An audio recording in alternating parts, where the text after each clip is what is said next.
Muy buenos días, es para mí muy placentero poder compartir con ustedes este espacio.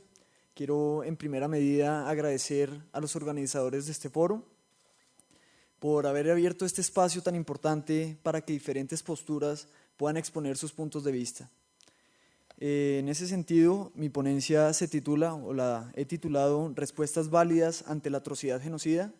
Me planteé una pregunta y responde a esta inquietud que tengo sobre cómo poder mapear estas diferentes respuestas que ya se han generado a través de la historia y a través de todo este proceso de reflexión que una causa tan impactante como la atrocidad genocida tuvo y ha tenido. En ese sentido, la estructura que tendrá esta ponencia se compone de 3 partes. En la primera pretendo contextualizar sobre el marco conceptual que subyace a lo que plantearé y desarrollaré en la segunda y tercera parte. Me referiré a cada uno de los conceptos que componen el título que he elegido para esta ocasión. La segunda parte, donde pretendo dar respuesta a la cuestión que es transversal en la ponencia, se divide a su vez en 2 secciones. En la primera expondré las premisas que condicionarían la extensión del campo que contendría a todas las diferentes respuestas válidas posibles. En la segunda sección enunciaré y desarrollaré sucintamente algunos aspectos que considero relevantes de 6 respuestas válidas ante la atrocidad genocida. En la tercera y última parte es mi intención presentar un ejemplo que servirá de evidencia en cuanto lleva consigo algunos elementos que realizan diferentes planteamientos que habrán sido parte de la exposición que ahora comienza. Con respecto al marco de mi ponencia, ustedes pueden ver que consta de 4 conceptos. Es así que los 4 límites serán el concepto de respuesta, validez, atrocidad y genocidio. ¿Qué es una respuesta? Considero que esta tiene que ver con la dicotomía entre causa y efecto. Una respuesta es una reacción ante algo, el efecto que surge cuando hay una causa que lo produce. Pero las respuestas a las que me referiré no son de cualquier tipo. Estas se enmarcan en un contexto histórico donde los acontecimientos pasados hacen parte de las variables que condicionan el presente y el futuro. Uno podría concebir el movimiento histórico como un movimiento pendular, un movimiento cuya fuerza alcanzará el otro extremo si no es detenida o contrapuesta por una respuesta con fuerza de similar magnitud. El tipo de respuestas que quieren detener ese movimiento pendular es al que me referiré. Claro está que estas requieren un aprendizaje propio del dinamismo de la condición humana y la presencia de lo que se podría denominar como una acción humana responsable, es decir, que sea un objeto idóneo para la eventual atribución de responsabilidad y por lo tanto deben concurrir en estas respuestas la voluntad en el campo de lo que se quiere y la decisión en el campo de lo que se hace. El concepto de validez, por su parte, es un concepto revolucionario según el contexto en el cual se le establezca. Será revolucionario, por ejemplo, ahí donde las bases mismas necesarias para cualquier desarrollo de un eventual contenido no se encuentren consolidadas. Este tiene origen en la lógica, esa ciencia que ha asombrado a los más grandes filósofos y pensadores occidentales como Kant, y que hasta no hace mucho se concebía como en su punto más alto de desarrollo. 2 cosas me gustaría señalar. La primera es que la lógica representa una herramienta tal que le permite a su empleador decir algo relevante de lo que analiza con independencia del contenido mismo de su objeto de análisis. Es así, para poner un ejemplo, como yo, si empleo la lógica, puedo hablar con el físico, conocer su argumento y sin conocer nada profundo sobre la física misma, puedo decir algo relevante sobre este. Por ejemplo, señalar si el físico en su argumento está incurriendo en una falacia o no. La segunda es el hecho de que el método lógico da campo para que el interlocutor no pretenda exponer qué es lo que él sostiene, sino que más bien se esfuerce por entender qué es lo que el otro plantea, su razonamiento expresado en su argumento y por lo tanto lo que de sus premisas y conclusión se podría derivar. Este método es famoso por Sócrates, el cual se autorreconocía a sí mismo como un tábano. Tábano es una mosca que que molesta mucho a los caballos, y la picadura duele hartísimo, según me cuentan.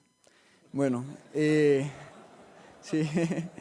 Y lo que era en tanto, y lo era en tanto que fue capaz de mostrar lo más insoportable para el ser humano, sus propias incoherencias. Asimismo, cabría subrayar que esa capacidad de entender las premisas y analizar las consecuencias que de éstas se derivan tiene un carácter terapéutico, ya que ayuda a resolver esos nudos de los cuales muchas veces no se puede hablar directamente y que solo se logrará, por ejemplo, a través del método del silogismo disyuntivo. He aquí una interesante herramienta en contextos post-atrocidades, como por ejemplo el que va a empezar a vivir Colombia en esta etapa que se abre, ojalá sea así, del postconflicto. Quiero ahora señalar 4 elementos que considero necesarios para el cabal entendimiento en lo que se refiere al propósito de esta ponencia del concepto de validez. El primero parte de la definición de argumento, que supondría una finitud de enunciados en el cual unos fungen como premisas y otro singular funge como conclusión. La lógica, a través de su concepto de validez, permite precisamente analizar la preservación de la coherencia del argumento, es decir, que supuesta la veracidad de sus premisas sea imposible la falsedad de la conclusión. El segundo elemento, que tiene implicaciones muy importantes en todo el actuar racional del ser humano, es la conciencia que en determinados asuntos humanos puede llegar a ser viables conclusiones contradictorias que mantengan el mismo grado de validez.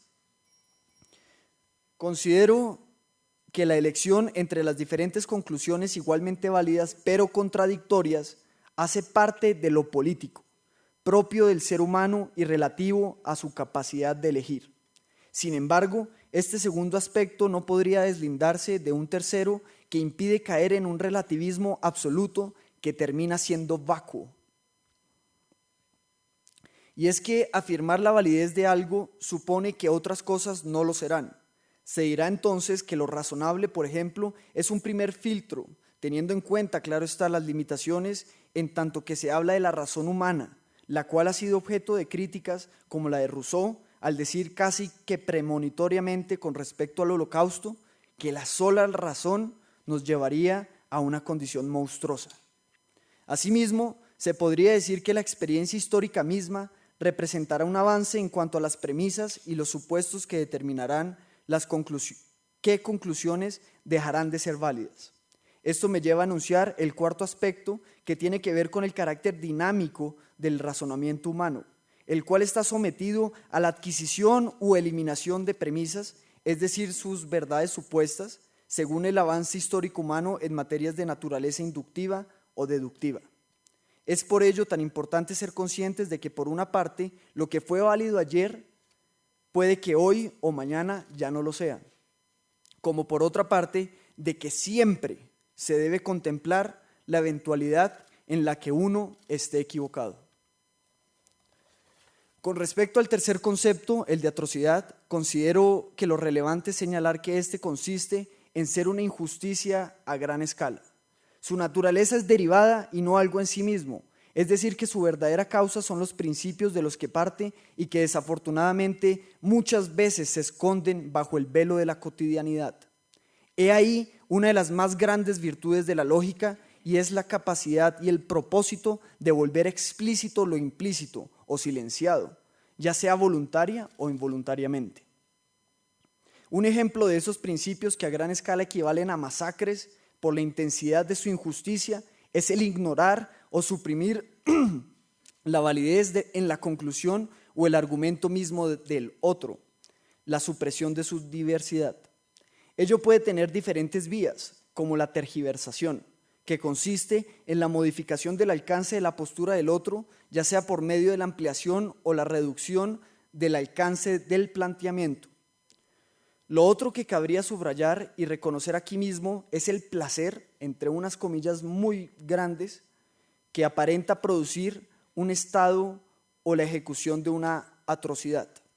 Un placer descrito de manera muy bella y concisa por Estanislao Zuleta cuando concluye que la guerra es fiesta y que Aristóteles, y un placer que Aristóteles denuncia en el libro 10 de la Ética para Nicómaco, cuando concluye que no es verdadero el placer que sienten los enfermos, o el que sienten los que tienen el órgano, en toda esta filosofía aristotélica, el órgano atrofiado bajo los efectos inhibitorios que impidan su correcto funcionamiento o sin desarrollar de manera suficiente. Así estos lo sientan así efectivamente y actúen en consecuencia. Tenemos que tener claro que la ejecución, muchas veces aquellos que perpetran atrocidades sienten de cierta forma un placer, y la crítica de Aristóteles es muy relevante cuando uno empieza a estudiar ese tipo de fenómenos. El cuarto elemento, el genocidio, se desarrollará de manera suficiente y a profundidad en el transcurso de este tan importante foro. El análisis de este delito, que algunos han llamado, teniendo en cuenta su dimensión simbólico-política, como el delito de los delitos, permitirá observar y reaccionar ante aspectos que a gran escala se ven con mayor claridad. Reacciones y respuestas que, gracias a la vinculación del concepto de genocidio con el de atrocidad, permitirán ser traspolados a campos de menor envergadura, pero que materializan los mismos principios, campos como el de la cotidianidad de la vida estudiantil, que es en el que yo me muevo actualmente. Entro ahora a desarrollar la segunda parte de mi ponencia. Esta tiene que ver directamente con las respuestas válidas ante la atrocidad genocida. Dos aclaraciones son pertinentes antes de entrar en materia. La primera es que los 6 ejemplos de respuestas válidas se plantean como una lista meramente enunciativa y no taxativa. Muchas gracias. La segunda tiene que ver con las premisas que señalo en la primera sección de esta segunda parte, y ello es que le aplican los mismos criterios ya anunciados en el marco, como por ejemplo la conciencia del eventual equívoco y del carácter dinámico de las premisas humanas. Teniendo en cuenta lo anterior, en esta primera sección se podrían distinguir 2 tipos de premisas. Por una parte estarían las históricas, que habrían sido establecidas de manera inductiva, y por otro lado estarían las lógicas, que serían intrínsecas al sistema mismo. Aunque algunas serán desarrolladas más adelante, me interesa primero señalar 4 del grupo de las históricas. La primera tiene que ver con el carácter humano, que es a su vez imperfecto, pero perfectible.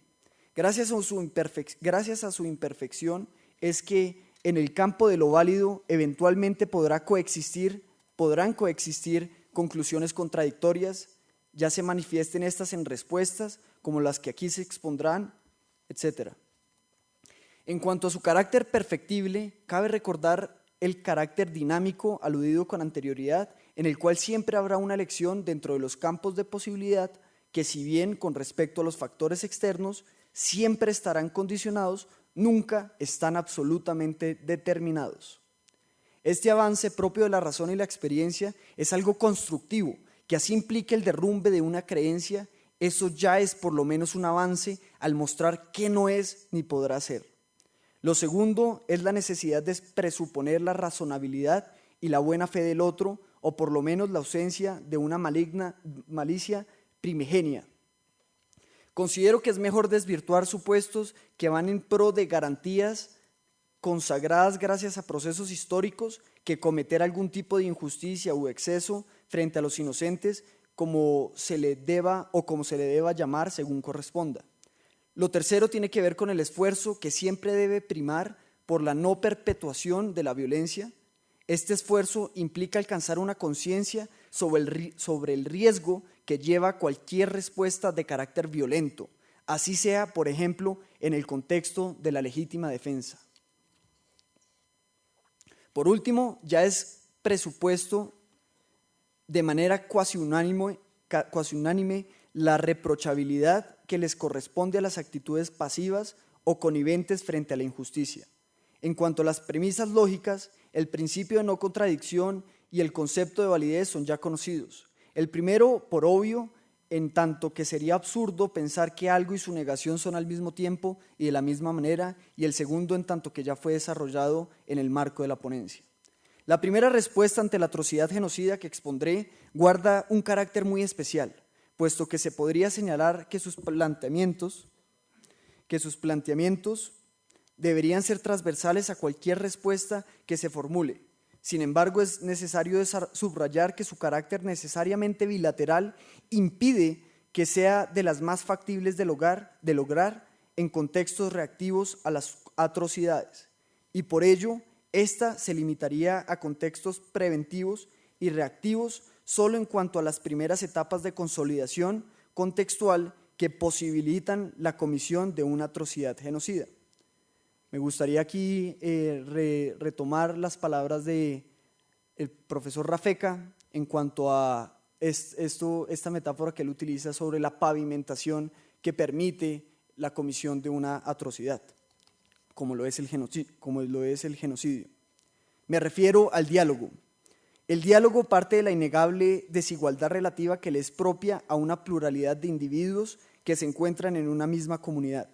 Desde un principio se tiene claro que esa desigualdad puede derivar en dos consecuencias, o en un conflicto que significaría el rompimiento o la negación de la relación y su propósito, o en un enriquecimiento cuyo sinónimo sería la complementación. El diálogo es entonces una herramienta que permite que la diferencia derive en enriquecimiento y no en conflicto. Por eso se dice que el sostener el diálogo lleva por definición el reconocimiento de un otro, cosa contraria a lo que sucede en el genocidio. Esta parte de 4 principios como mínimo. El primero es que se ha de suponer que ese otro no es tal ni loco ni es un monstruo.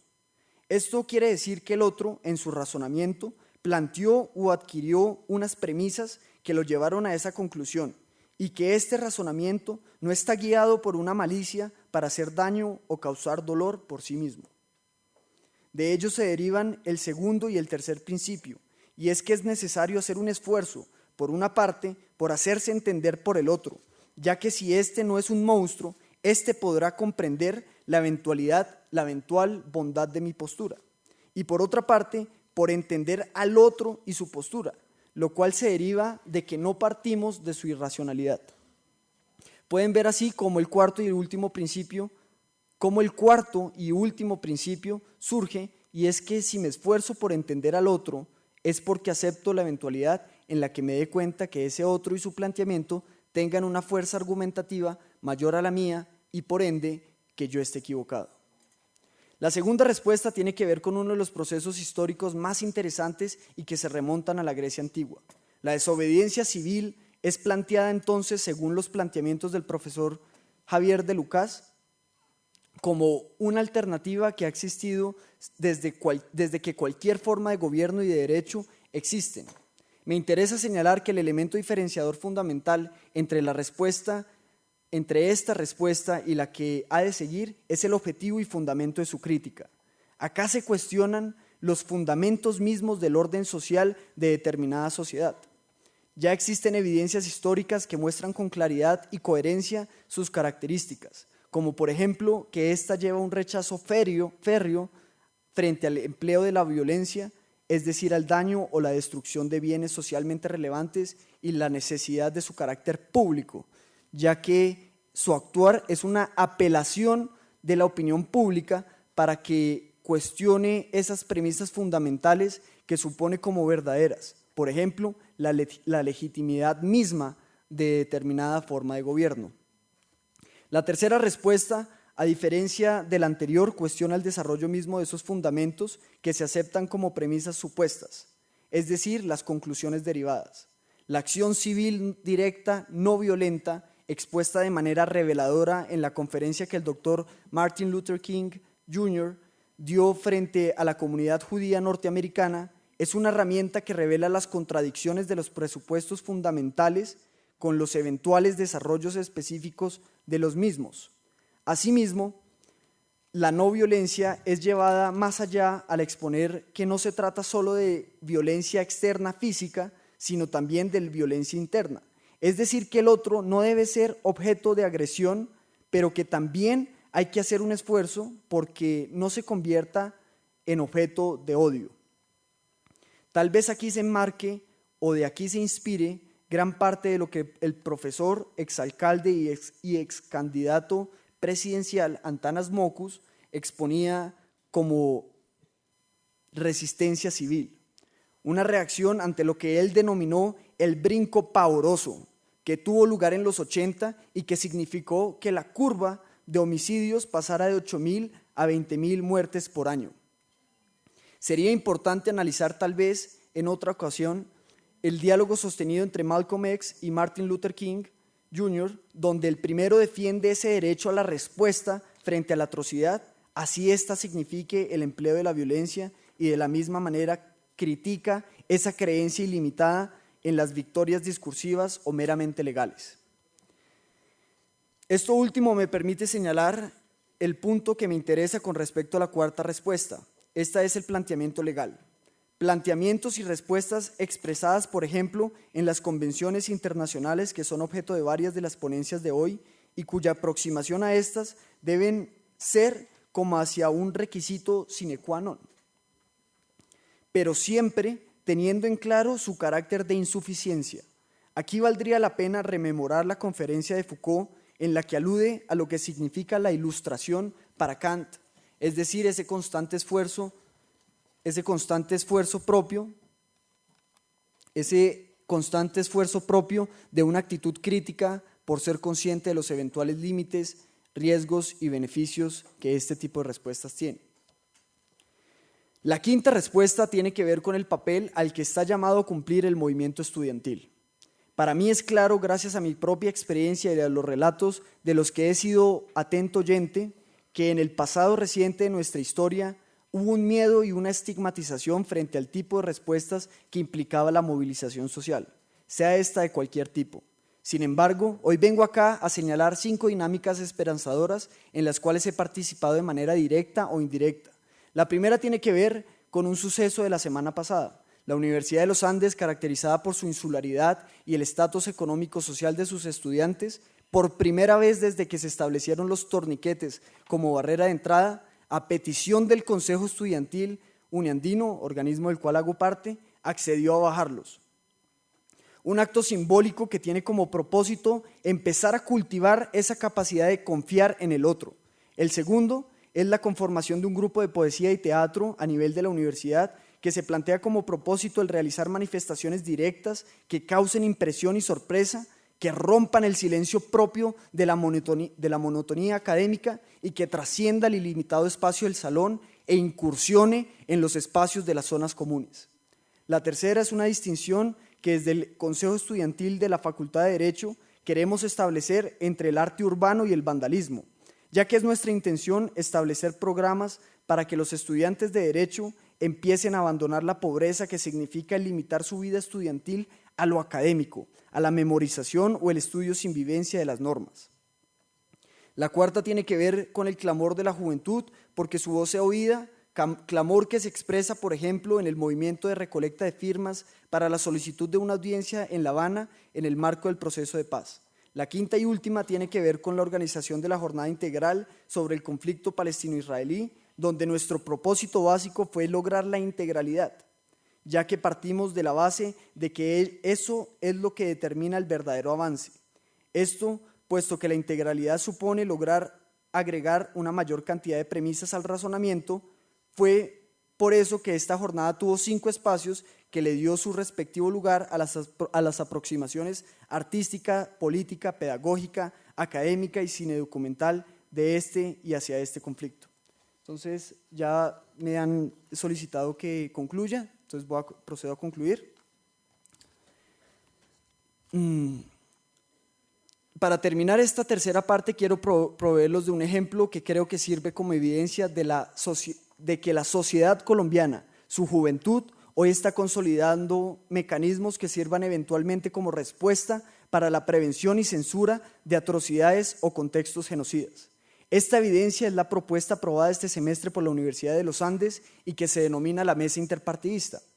Esta es un espacio donde las juventudes de todos los partidos y movimientos políticos, por ejemplo el Partido Centro Democrático con el movimiento Marcha Patriótica, se reúnen y aceptan a ese otro diferente, que sostiene planteamientos cuyo contenido es diverso y acuerdan un marco que les permite ver la validez en esos planteamientos del otro y actuar en consecuencia, es decir, actuar de manera conjunta.